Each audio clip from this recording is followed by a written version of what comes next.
জাতীয় সংসদ নির্বাচনে 40% কম ভোট পড়লে ওই আসনে নির্বাচন বাতিল বা পুনরায় নির্বাচন করার সুপারিশ করতে যাচ্ছে নির্বাচন ব্যবস্থা সংস্কার কমিশন। ক্ষমতার ভারসাম্য রক্ষায় রাষ্ট্রপতি নির্বাচনের পদ্ধতি পরিবর্তনেরও প্রস্তাব করা হবে।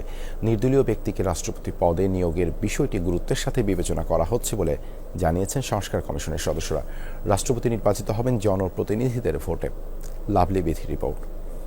মেঘনা গ্রুপ অফ ইন্ডাস্ট্রিজ, বাংলাদেশের অগ্রযাত্রায় মানুষের আস্থায়।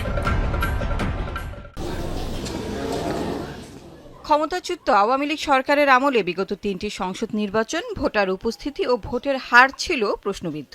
২০১৪ সালের নির্বাচনে ১৫৩টি আসনে ভোট হয়নি। বাকি ১৪৭টি আসনে ভোটার হার দেখানো হয়েছিল ৪০%। রাতের ভোট হিসেবে বিতর্কিত একাদশ সংসদ নির্বাচনে ভোটের হার ছিল ৮০%, আর দ্বাদশ সংসদ নির্বাচনে ৪১.৮%। কাগজে কলমে ভোটের এই হার দেখানো হলেও বেশিরভাগ ভোটারই ভোট দিতে পারেনি।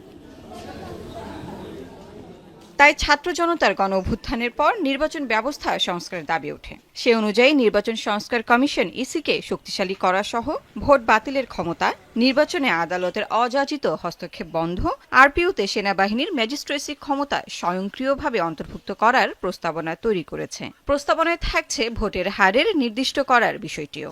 না ভোট যদি বিজয়ী হয় তাহলে সেখানে আবার বাই ইলেকশন দেওয়া, তো পুরো ভোট ওই আসনে বাতিল হয়ে গিয়ে বাই ইলেকশন দাও, একটা সার্টেন পার্সেন্টেজ অফ ভোট আসতে হবে, তা না হলে ভোট বর্জন করছে কেন মানুষ সেখানে, সেটাও একটা ব্যাপার আছে। তো সেরকম আমরা একটা পার্সেন্টেজ চিন্তা করছি, কয়েকটা পার্সেন্টেজ নিয়ে কথা হচ্ছে। শুধুমাত্র যে আসনে নির্দিষ্ট পরিমাণ ভোটের কম ভোট পড়বে সেখানে ভোটটি বাতিল করে পুনর্নির্বাচন দেওয়ার কথা ভাবা হচ্ছে, এরকম একটা প্রস্তাবনা থাকতে পারে। পার্সেন্টেজ আনুমানিক কেমন? 40 বা 50%।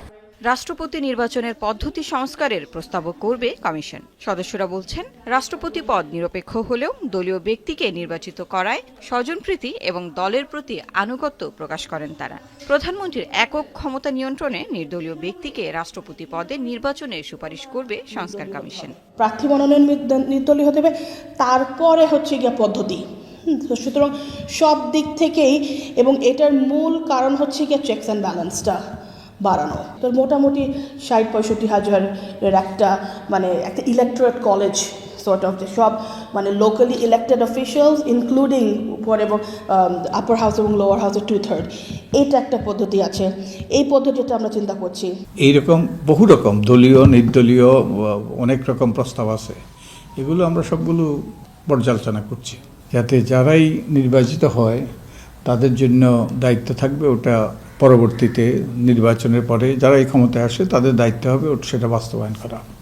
সংস্কার প্রস্তাব বাস্তবায়নে নির্বাচিত সরকার যেন পিছুটা না দেয়, এজন্য জাতীয় সনদ করার কথা জানালেন নির্বাচন সংস্কার কমিশন প্রধান।